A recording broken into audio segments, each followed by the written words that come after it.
আজিকর হাসপাতালে তরুণী চিকিৎসককে ধর্ষণ খুনের ঘটনায় স্বতঃপ্রণোদিত অনুসন্ধানের সিদ্ধান্ত গ্রহণ করেছে মানবাধিকার কমিশন।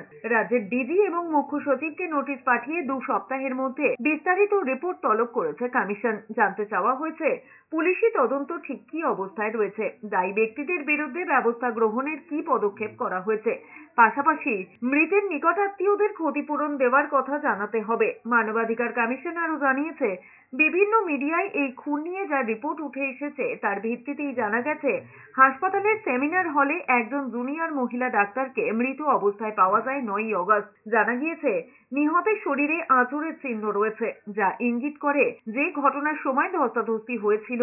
মেয়েটির পরিবারের অভিযোগ তাকে ধর্ষণ করে খুন করা হয়েছে। এই পরিস্থিতিতে কমিশন পর্যবেক্ষণ করেছে যে মিডিয়া রিপোর্টের বিষয়বস্তু যদি সত্যি হয় তবে আক্রান্তের মানবাধিকার ভয়াবহভাবে লঙ্ঘন হয়েছে।